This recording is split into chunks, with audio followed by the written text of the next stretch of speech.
gosto dele, mas o bicho é um corneteiro às vezes, né? Corneteiro, Luiz Teles! Rogério Ceni me chamou de corneteiro! De passapano a corneteiro. Ô, Rogério Ceni, o público não concorda com você. A galera tá me chamando de passador de pano aqui. E você tá me chamando de corneteiro, porra. Você ainda aposta no achismo ou na sorte? Com o seu tipster, isso acabou. Em menos de 2 minutos, eu analiso cada partida e te mostro as melhores oportunidades, direto no seu WhatsApp. Envio análises preditivas, estatísticas do confronto e palpites baseados em probabilidades. Clique no link da descrição agora e tenha acesso ao seu tipster hoje mesmo. Chegou o grande momento, Luiz Teles. O que todos estavam esperando. Quantos minutos foram na coletiva? Foram uns 40 minutos, né? 35. 35. Rapaz, mas eu já botei um ponto 25 velho. aqui. Que eram 17 perguntas que ia ter na coletiva. Alguns desistiram, ainda bem. Mas aí, eu não lembro agora, acho que foi Ravel, que é do NE45, que pediu para fazer 2 perguntas. Eu vi. Já no final da coletiva, eu olhei para o Felipe assim. Mas foi tranquila. Tanto as perguntas foram rápidas, quanto as respostas de Rogério também foram rápidas. Vamos que vamos. Eu dei uma aceleradinha aqui, botei no 1.35, mas até porque o Rogério fala um pouco mais pausadamente, então acho que vai dar para poder acompanhar direitinho. Vamos lá. Vamos que vamos. Nosso último encontro esse ano de 2025. E o Bahia vai fazer o seu jogo de número 81. 80, né? 80, domingo, desculpa. O jogo 80 contra o Fluminense é uma das equipes que mais jogou no ano, é a equipe que mais jogou no ano. Uhum. Tem como fazer um balanço em busca desse equilíbrio de jogo em fora, em casa? E o que se tira de lição do ano de 2025? Putz, é uma resposta muito complexa, demoraria muito tempo. A pergunta ela abrange muita coisa, né? Eu acho que, primeiro, que o Campeonato Brasileiro, a gente está vendo as dificuldades que equipes estão passando na parte de baixo do campeonato. Acho que o Bahia sempre esteve nessa parte de cima, desde o começo do ano, brigando ali pelas 6, 7 primeiras posições, né? E eu acho que continua falando que o Campeonato Brasileiro, eu sei que ele te leva a competições importantes, mas é o fio condutor que a gente deve seguir por ele, que o ano que vem começa de uma maneira bem distinta do que os outros anos, né, com o Campeonato Regional no meio.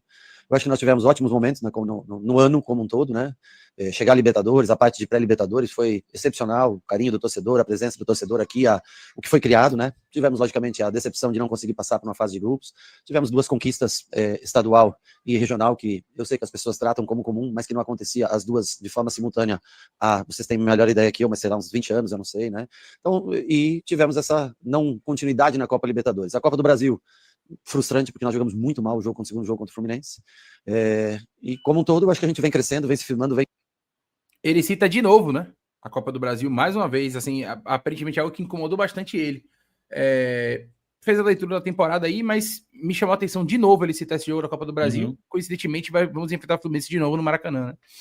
Acho que melhorando a cada ano, eu acho que é um desafio melhorar para o ano que vem. Vai ser um desafio, a gente sempre sabe que tem saídas e chegadas, eu espero que tenham também, logicamente, mas você vê hoje, vocês entrevistaram agora há pouco um jogador que vai encerrando a sua carreira, né, e assim a gente caminha, tem que tocar. É um passo difícil de dar, lógico que depende de investimentos e tudo mais, mas depende também daqueles que ficam para um terceiro ano, até mesmo para um 4º ano, gente que já estava aqui em 2023, da mentalidade deles de querer continuar vencendo. Se eles tiverem essa mentalidade, acho que nós podemos ter um futuro ainda melhor. Se a gente se satisfizer com o pouco que a gente conseguiu, eu acho que aí complica bastante a situação. A acomodação ela não pode existir, e para isso algumas trocas, elas sempre são importantes para revigorar a energia, né? E aqueles que fizeram um bom ano, que tenham a cabeça boa para continuar no próximo. Porque um ano ele não refresca a vida de ninguém, se você se basear pelo ano passado, você vai ver times que estavam brigando pelo G4, hoje brigando pelo Z4, né? Então, assim, o ano anterior ele não dá comodidade nenhuma para o próximo. Acho que nós temos primeiro tentar fechar bem esse ano. Há uma diferença muito grande entre acabar o ano ganhando do Fluminense ou não, a gente sabe disso. Mas para o próximo ano, já projetando o próximo ano, a gente precisa ter cada vez mais energia, um pouco mais de força física para poder enfrentar novos desafios. Boa noite, Rogério. Eu ia falar justamente do Dani. Essa é a resposta mais importante dele dentro dessa coletiva, né? Não é o comentário mais popular, o mais polêmico, mas é a resposta mais importante dele em relação ao Bahia, né? Tanto em relação ao olhar e ao comportamento do elenco para 2026 e a avaliação que ele tem do atual elenco, né, de comportamento, sobretudo. tanto quanto o que a gente o que ele espera em relação ao comportamento do time para o jogo de domingo. Ele vai reforçar outras coisas do jogo de domingo mais lá para frente, mas deixou de novo muito claro que ele quer um time mais intenso, um time mais enérgico, um time mais físico, com capacidade de realizar esse tipo de jogo para a temporada que vem. Ele já colocou que parte disso é também do comportamento dos atletas, né? Não apenas das características, mas também do comportamento dos atletas, e não tenha dúvida que isso não é só jogo, isso é treino, é um comportamento de treino. E essas pistas nos dão uma ideia de como vai ser a reformulação. Eu vou colocar a reformulação entre aspas aqui, porque não vai haver uma reformulação, né? Vai haver ali ajustes importantes que precisam ser feitos nesse time, e depois dessa declaração dele, com a declaração já do jogo passado, né, o pós-jogo do Vasco, com as declarações de hoje, eu não tenho dúvida de que as contratações serão todas com esse perfil, né, de dar ao Bahia mais energia, mais força, mais intensidade por mais minutos ao longo das partidas de 2026. Boa noite, Rogério. Parabéns pela temporada, pelo triunfo. Eu gostaria de saber qual foi a lição que o confronto com o Fluminense, mais especificamente, tanto no primeiro turno quanto na Copa do Brasil, deixou para o Bahia. O que é que a gente pode aprender com isso para a temporada que vem, pensando em reforços e principalmente para essa grande final que a gente tem domingo? Bom, eu acho que o Fluminense, primeiro, é um belíssimo time. É um time que tem muita força, com os jogadores de frente, o meio-campo, que eu acho fantástico. Martinelli, eu acho um jogador fantástico. É um time muito sólido, é um time que compete muito até o final, ganha muito jogo na força, né? Senna, por um lado.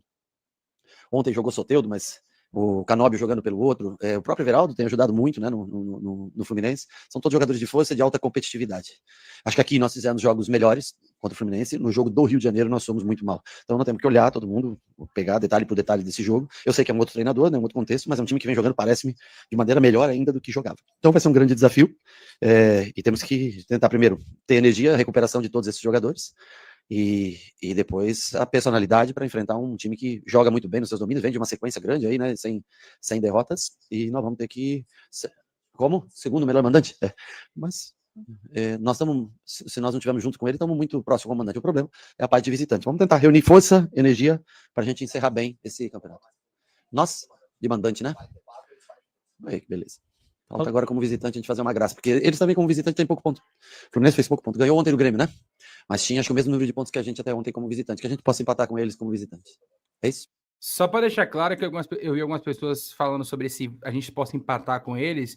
Ele não tá falando de empatar o jogo no Maracanã, não, viu, gente? Ele tá falando de empatar em número de pontos, né, como visitante na tabela de visitantes, porque o Fluminense foi a 18, se eu não estou enganado, 18 pontos como visitante, o Bahia tem 15. Então, se o Bahia ganhar do Fluminense como visitante, o Bahia também vai 18. Então, ele falou de empatar. Olha aí, Rogério, assim, o corneteiro te defendendo aqui. Empatar em número de pontos na tabela de visitante, tá? E não empatar o jogo, porque vem a galera falando aí, ó, como ele pensamento pequeno, não sei o quê. Não, tem nada a ver, né? Ele falou ali no sentido da tabela de visitantes. Boa noite, Rogério. Ainda tratando desse jogo importantíssimo, né, que é o objetivo final agora para coroar a cereja do bolo, essa possível classificação direta para a fase da Libertadores, com relação ao diálogo com os atletas, com relação ao momento psicológico deles, do entendimento da responsabilidade dessa partida, né? A questão tática a gente não vai dizer até para não entregar o ouro ao bandido, mas como é que você trata essa situação com os atletas? Existe essa conversa entre eles te chamam para conversar sobre essa situação? Não, eu chamo eles para conversar. Eu chamo eles para conversar todo dia e falo, relembro eles todos os dias. A diferença que é classificar direto para a Libertadores e na fase de grupos. A diferença que é começar em fevereiro uma pré-Libertadores com 2 fases difíceis ou entrar em abril, depois já do Campeonato Brasileiro ter começado e o Campeonato Estadual ter acabado, né? Então, eu sempre cito para eles que ano passado nós jogamos Campeonato Baiano e Copa do Nordeste entre os jogos da Libertadores. Esse ano nós vamos estar jogando Campeonato Brasileiro. Esse mesmo que se você não abrir o olho, você está lá embaixo brigando para não cair. Então, é uma diferença muito grande. Agora, aí cada um tem o seu jeito de ser, de reagir, né? Uns focam mais, outros às vezes não tem tanto foco, mas isso é uma coisa que agora, relembrá-los todo dia da importância que seria acabar em quinto, isso eu falo todos os dias para eles, da importância que seria voltar em abril, numa fase de grupos, quem sabe num pote 3, já falei isso aqui para vocês e falo todos os dias para eles. Falei agora quando acabou, falarei de novo na sexta-feira, relembrarei-os no sábado, e se eles tiverem personalidade e culhão, quem sabe a gente ganha. Luiz Teles. Velho, vamos lá, ele falou uma coisa que ele... Eu já adianto que a gente vai discordar, mas vá. que ele queria falar há muito tempo, né? E eu acho que o que ele quis dizer era uma coisa necessária a ser dita. Eu só acho que ele vacilou muito, muito mesmo na maneira como ele disse, né? Você aliar a virilidade, mas sobretudo essa capacidade de resistência, né, de virar tudo ao colhão, né, para mim uma fase extremamente machista, muito infeliz da parte dele, muito infeliz mesmo, né? Eu quase troquei minha pergunta para confrontar, porque eu achei muito ofensivo, velho. É muito ofensivo às mulheres isso, né? Até a própria Bia estava lá, e, né, não é pelo palavrão, foda-se o palavrão, estou falando foda-se, falei culhão, não tem problema, mas é associar você ter uma performance de não temer, né, de se superar a ter culhão, porque só homem, porra, tem isso, porque assim, é uma ligação muito direta, e é muito machista isso, velho. Ele tá falando de assim, futebol masculino, né, Té? Acho que ele tá falando de futebol masculino, né? Velho, mas ele tá falando dentro de um contexto, porra. Ele tá falando dentro de um contexto. Não interessa, eu discordo demais, velho. Eu acho que é uma frase muito machista, muito infeliz, muito infeliz. O que ele quis dizer, eu acho que é uma coisa importante, que era para ser dito, mas não ser dito dessa maneira. Achei muito infeliz mesmo, né? Desrespeitoso com as mulheres, velho. É machista. Desculpem aí se você discorda, se outras pessoas discordam. Eu discordo. Eu acho muito infeliz da parte dele, assim, quase mudei minha pergunta para poder confrontar ele por conta disso, só que era a última pergunta da coletiva, achava que não cabia, e peço desculpa aqui pelo meu não antimachismo na minha pergunta, eu acho que eu deveria ter agido assim, né, nesse momento da coletiva. Achei muito, muito desrespeitoso, muito infeliz da parte dele. Não são... é um tipo de afirmação que acho que não cabe mais no mundo atual, velho. Não cabe. Desculpe, não cabe. Bom, eu discordo veementemente, assim, 200%. Eu entendo a sua preocupação. Eu acho que realmente machismo é algo que tem que ser confrontado, tem que ser debatido. Só que, para mim, claramente a declaração de Ceni está dentro de um contexto. Ele está falando do time dele, de um elenco profissional de jogadores homens. Né? Então, nesse contexto, onde ele está inserido, onde ele está comentando, onde ele está debatendo, né, faz sentido ele falar dessa forma. Né? E assim, ter culhão, Lula, para mim é uma expressão muito comum. Né? Eu já vi algumas pessoas até usando ter culhão para outras situações que não necessariamente falam só sobre questões envolvendo a questão de gênero, homem e mulher. Né? Acho que ter culhão é uma expressão genérica praticamente hoje em dia, né? Tipo, ter culhão é sinônimo de ter coragem, enfim. Eu sei que é uma questão histórica, machista, beleza, enfim, mas dentro do contexto que foi aplicado, só falando de futebol, tudo bem, mas só que dentro do contexto onde foi aplicado, falando de futebol, ele é treinador do time masculino do Bahia, né? Onde só tem jogadores homens dentro do elenco dele, né? Onde só tem jogadores do gênero masculino, é isso que eu tô falando. Então, quer dizer que o jogador dele que não tiver culhão não vale? Não, velho. Assim, em momento nenhum ele não falou isso. Ele só claramente foi uma maneira ele falou que tem que ter culhão. Ele falou que exatamente é uma maneira de você motivar os jogadores e você mexer com o brilho dos atletas. Quem tiver culhão, quem não tiver culhão, não vai mudar nada. Não vai mudar nada. Se o cara tem ou não tem culhão, não vai mudar nada. Não vai mudar nada. Isso aí foi basicamente a maneira de ele ter. Se ele tivesse mudado a palavra culhão por coragem, não ia mudar nada. Ele só tá tentando mexer com o brilho dos caras. Meu ponto é todo que ele deveria ter mudado a palavra culhão por coragem. Porque eu só achei que foi uma moda de falar. Desassociava isso à questão de gênero. Eu só achei que.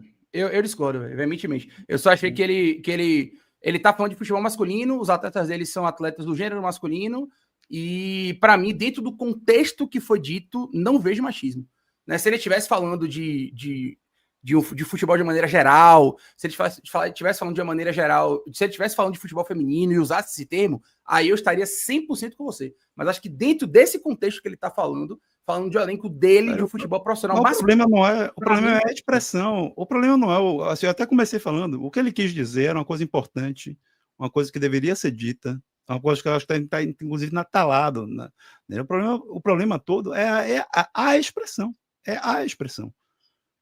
Não foi assim, isso não faz dele uma pessoa machista, né? Mas ele usou uma expressão machista e, para mim, muito inapropriada, muito mesmo. É desrespeitoso às mulheres, velho. Associar coragem a culhão é algo machista, é machista. Pronto. No contexto geral, eu concordo com você, Luiz mas Teles, não no futebol masculino. Luiz Teles, homem branco, né, cis, brigo todos os dias contra meu machismo, contra meu racismo. Pronto. Na sociedade, eu concordo com você, mas não nesse contexto. E eu tenho que brigar contra mim, contra várias coisas que me são impostas da minha maneira de pensar, de associar as coisas. Eu tenho que brigar contra isso. E todos têm que brigar também. Não me faz de mim uma pessoa racista, não faz de mim uma pessoa machista. Mas eu carrego em mim racismo e machismo. Carrego, velho. E tem que lutar contra isso todos os dias.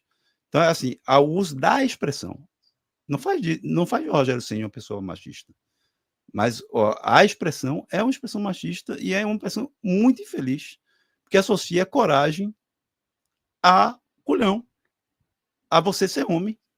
Por mais que o contexto seja de futebol masculino, mas no fim das contas é uma expressão que associa isso a coragem. Então, assim, para mim, no fim das contas, é uma expressão machista e infeliz, muito infeliz, de Rogério Ceni nessa coletiva.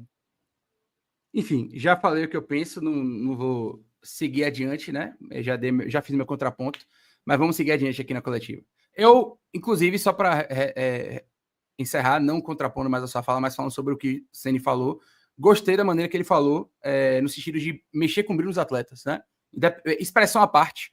Eu acho que ao longo de toda a temporada, né, ele foi muito polido, né? Em diversas coletivas ele foi muito polido, ele foi muito paizão dos atletas de uma maneira geral. E aí, velho, acho que ele tentou, na última coletiva, no último jogo em casa do ano, mexer com o brilho dos caras de uma maneira diferente. Então, acho que no contexto geral ali do que ele falou, para mim fez sentido ele tentar, né, dar uma balançada nesse elenco antes da última partida. Enfim, vamos lá, seguir adiante.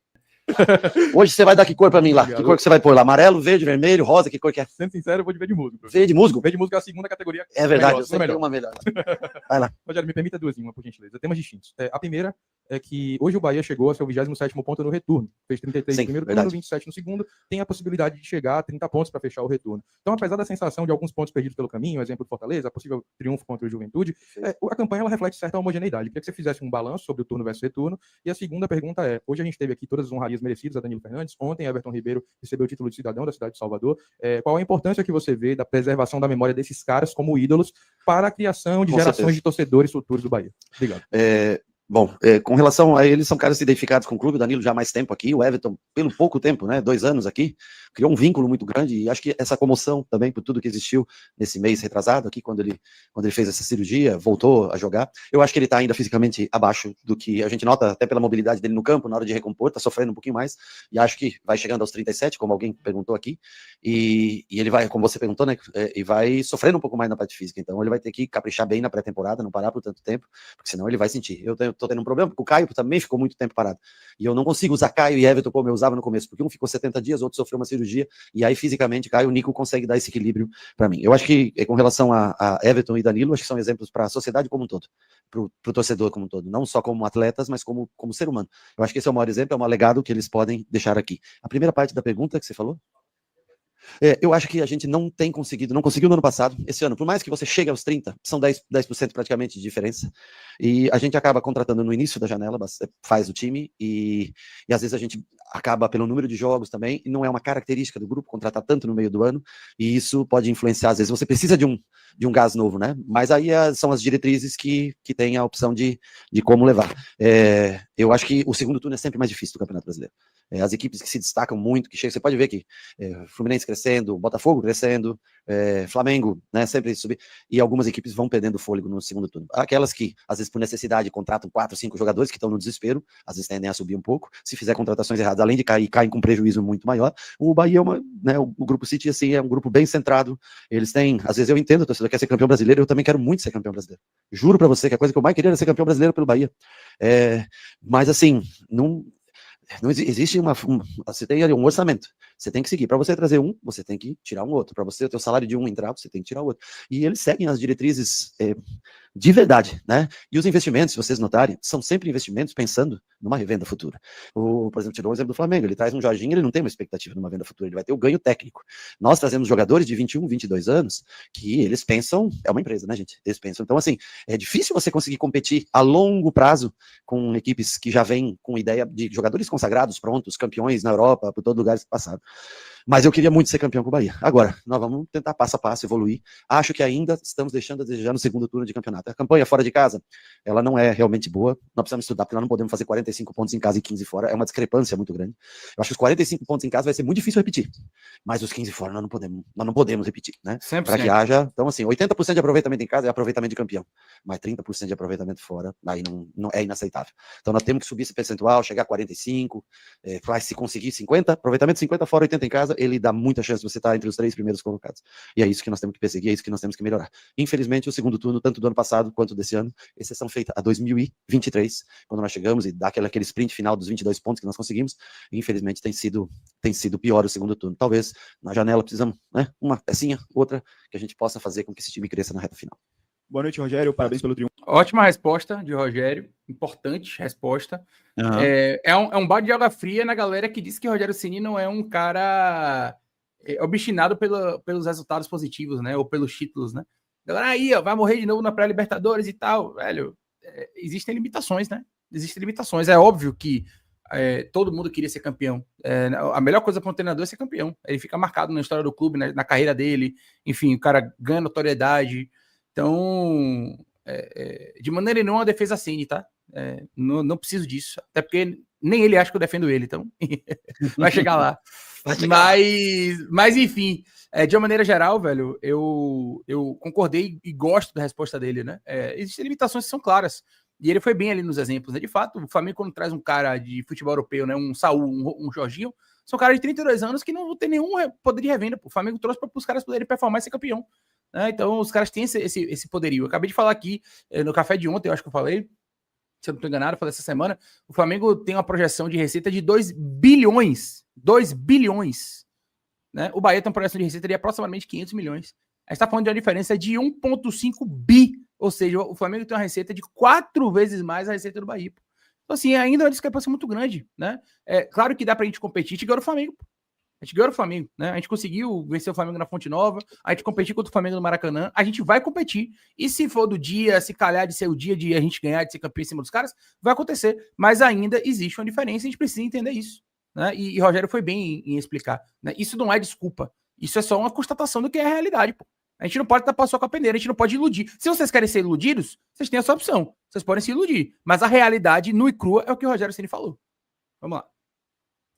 O time, assim, nesse seu tempo aqui no Bahia, o time evoluiu claramente de 23 para 24, 24 para 25. Você já fala em evoluções para 26. Mas eu queria uma autocrítica sua. O Rogério evoluiu também nesse período, né? O que é que você acha que você evoluiu? O que é que você acha que você precisa evoluir? Se você acha que precisa evoluir? Honestamente, eu sou um tipo de pessoa que acha que a gente tem que provar alguma coisa todo dia na vida. Eu sou esse tipo de pessoa. Eu quero crescer todos os dias da minha vida. Sobre se eu evoluiu ou não, falar de si próprio é uma coisa bem desagradável, né? Eu digo que o Bahia evoluiu. Do dia que eu não acho que falar de si próprio é uma coisa desagradável, não, Rogério. Cabe a gente se exercitar. Quando a gente começa a exercitar, a fazer autocrítica, a gente tem mais facilidade de fazê-la, né? Mas enfim, vamos lá. Já tomei minha primeira corneta para você aí. O próprio é uma coisa bem desagradável, né? Eu digo que o Bahia evoluiu do dia que eu cheguei para hoje. Eu me sinto muito mais preparado como treinador hoje do que quando eu assumi o São Paulo em 2017. Agora, é muito baseado em cima de resultados, né? As pessoas se baseiam muito em cima de resultados. Por exemplo, no final do primeiro tempo, nós havíamos finalizado 20 vezes no gol do adversário. A bola, inclusive com pênalti, a bola só entrou uma vez. E nós fomos sair do campo e tinha gente vaiando.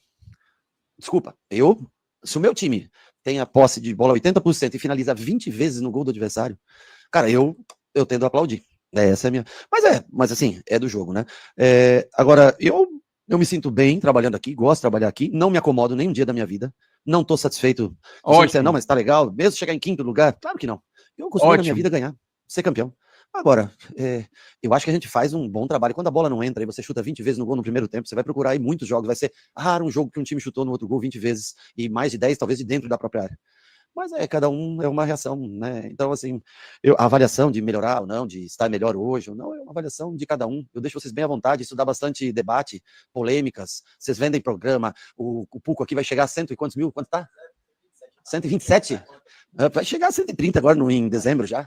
Né? Aqui do Ícaro nas análises vai bombando cada vez que vai. Você, agora você tá no novo, tá você e o Leiro. Obrigado! Obrigado, Rogério. Assim, aqui, ó. Tá você e o Leiro, sou eu aqui, ó, eu. Vamos ouvir o que ele disse, Luiz Teles. Vamos ver o que ele disse. Gosto dele, mas o bicho é um corneteiro às vezes, né? Corneteiro, Luiz Teles. Rogério Ceni me chamou de corneteiro. De passapano a corneteiro. De passapano a corneteiro, pô. Assim, vocês precisam decidir se João Leiro é passador de pano. Como é que tá a enquete? A enquete vou trazer agora. Foi o ponto alto. A enquete é o seguinte, ó. Neste momento, a enquete está com 506 votos. Todo mundo quer saber. Leiro é 56% passador de pano, 44% corneteiro. A voz do povo é a voz de Deus. A voz do povo é a voz de Deus, Luiz Teles. Ô, Rogério Ceni, o público não concorda com você. A galera tá me chamando de passador de pano aqui. E você tá me chamando de corneteiro, porra. Tem alguma coisa errada. Mas enfim, vamos trazer o restinho, porque ele ainda complementa. Ele não se contenta só de chamar de corneteiro, não. Ele complementa. Miserável. Vamos ouvir o resto. Mas boa gente, gosta dele, ele faz, mas daí quando ele... Eu gosto de você também. Vamos ouvir o resto. Boa gente. Você se emociona e começa a precisar de like, fudeu tudo aí, acabou de vez, né? Então todos vocês, eu vejo... Agora eu vou falar 10 centavos sério. Me emociono, sim. Mas me emociona, Rogério, só por um motivo aí que você errou, na minha opinião. Só 10 centavos. Eu me emociono porque eu sou torcedor, pô. E é muito difícil você separar análise de torcida. É muito difícil. Né? Quando você ama, sente o clube no seu coração, é muito difícil você separar a parte analista, né? A parte da análise de você ser justo, ser crítico, mas justo, e você ser torcedor e ter aquele fervor. Eu sou Bahia desde que eu me entendo por gente, pô. Né? A gente até brincou no pré-jogo de ontem. Eu nasci em 95, eu vou continuar desde 98. Né? Eu até brinquei com o Luiz Teles, foi o União São João de Araras, 98 e tal. Então, desde 98 que eu vou pra Fonte Nova, desde guria, assim, desde que eu me tiro por gente, a Fonte Nova é minha segunda casa, onde eu me sinto em casa. Né? Então, é óbvio que é muito difícil você separar a análise do torcedor. Então, me emociono sim, não nego. Quando eu erro, eu peço desculpas, mas me emociono porque eu sou torcedor. E não porque eu preciso de like. Essa é a única diferença. Porque se eu precisasse...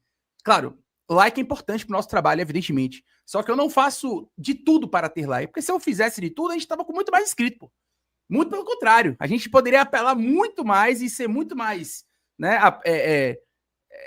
clickbaiter ou apelativo para ganhar like. Então, a única coisinha que eu discordei de Rogério Ceni aí, que eu falo até um pouquinho mais sério nesse aspecto, eu não preciso apelar para ganhar like, tá? Se eu apelo eventualmente, se eu me emociono eventualmente, né, tem muito mais a ver com o meu lado torcedor, que vai aflorar eventualmente, né, do que o meu lado clickbaiter, digamos assim, até porque acho que até, como eu disse, né, a gente brincou aqui, mas falando sério, a gente infelizmente, por muitos, né, ou por uma boa parcela, conhecido como passador de pano.